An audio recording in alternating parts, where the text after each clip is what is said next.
दोस्तों, आपने बहुत सारी मूवीज़ में मिथिकल्स क्रिएचर्स के बारे में तो ज़रूर सुना होगा। आज की इस वीडियो में हम इन्हीं मिथिकल्स क्रिएचर्स के बारे में बात करेंगे। Fenrir, दोस्तों, नॉर्स मिथोलॉजिकल में एक वुल्फ बहुत ही ज़्यादा फेमस था और इसी मिथिकल वुल्फ के फिक्शनल वर्जन्स को आपने बहुत सारी मूवीज़ में देखा होगा। असल में आज से तकरीबन 10,000 साल पहले आइस एज के ज़माने में आपको ये जानवर ज़रूर देखने को मिलता। जी हाँ, मैं डायर वुल्फ के बारे में बात कर रही हूँ। ये दुनिया में सबसे ज़्यादा बड़ी वुल्फ की नस्ल है, इसलिए ये बड़ी आसानी से दूसरे बड़े जानवरों का शिकार कर लेती थी। लेकिन जब आइस एज ख़त्म हो रही थी तो बड़े और ख़तरनाक जानवर भी ख़त्म होना शुरू हो गए थे, जिसकी वजह से इन वुल्फ्स की खुराक की कमी हो गई और ये वुल्फ भी एक्सटिंक्ट हो गई। four-tusked elephant, दोस्तों, हिंदुइज्म में हमें कई बार 4 दांत वाले एलिफेंट देखने को मिला है, लेकिन 23 से 24 मिलियन साल पहले जब मैगलाडोन समुद्र में घूम रही थी, इस दौरान वाकई में ज़मीन पर 4 दांत वाले Gomphotheres, नामी एलिफेंट इस दुनिया में पाए जाते थे। माना जाता है कि ये अपने नीचे वाले दांतों को जानवरों का शिकार करने के लिए इस्तेमाल किया करते थे, लेकिन जब आइस एज ख़त्म हुई तो ये भी इस दुनिया से एक्सटिंक्ट हो गई।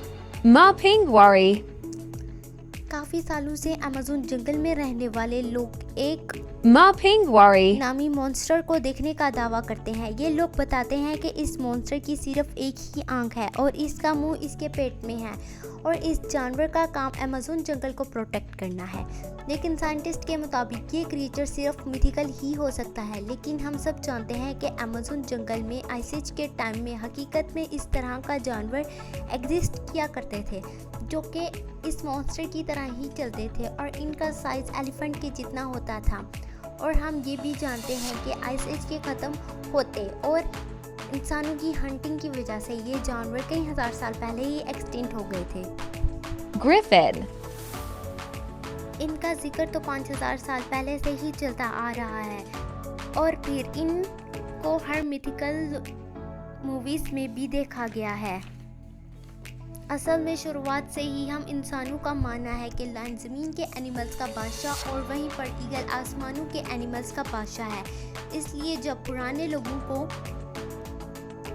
कैराटॉप्सियन डायनासोर के फॉसिल पहली बार मिले तो इन्होंने इन्हें फौरन लायन और ईगल का मिक्सचर समझकर एक मिथिकल क्रिएचर तस्वर कर लिया। लेकिन किसको पता था कि न्यूजीलैंड में सच्ची में ग्रिफिन पाए जाते हैं। जी हाँ, हस्ट ईगल इस दुनिया की सबसे बड़ी और ख़तरनाक ईगल में से एक है, जो कि बड़े जानवरों का शिकार भी कर लेते हैं और इनके लिए इंसानों का शिकार करना भी मुश्किल नहीं है। Kappa, दोस्तों, अगर आपने बचपन में डोरेमोन कार्टून देखे हैं तो आपको याद होगा कि हमें इसमें कई बार कापा नाम का एक क्रिएचर दिखाया गया है। ये एक जापानीज मिथिकल क्रिएचर है और जापानीज के मुताबिक इनका पसंदीदा काम बच्चों को किडनैप करना और इंसान को पानी में डुबोकर कच्चा खाना है। लेकिन दोस्तों, क्या आप जानते हैं कि डायनासोर्स के ज़माने में एग्जिस्ट करने वाला आर्चिलोन नामी कैपा जैसा टोटाइज जिंदा होता तो ये इंसानों के साथ कैपा वाला ही सलूक करता। इनकी भी कैपा की तरह बड़ी चोंच होती थी। Loop, 1997 में इस दुनिया में एक साउंड डिटेक्ट किया गया था। ये साउंड इतनी ही दूर से आया था जितना कि नेपाल से जापान तक का फासला।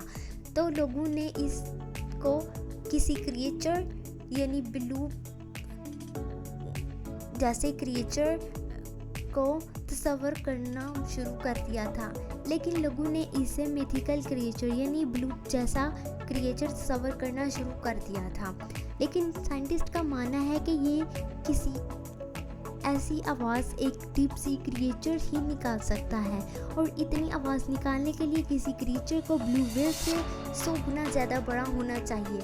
लेकिन बाद में फिर पता चला कि ये अंटार्कटिका के पहाड़ों में बर्फ़ के पिघलने की आवाज़ थी। लेकिन कई मिलियन साल पहले एक फ़िश इस दुनिया में मौजूद थी, जो कि इस दुनिया में सबसे बड़ी फ़िश मानी जाती थी, जो कि अपना मुंह एक ब्लूप की तरह ही खोल सकती थी, लेकिन ये कोई शिकारी फ़िश नहीं थी।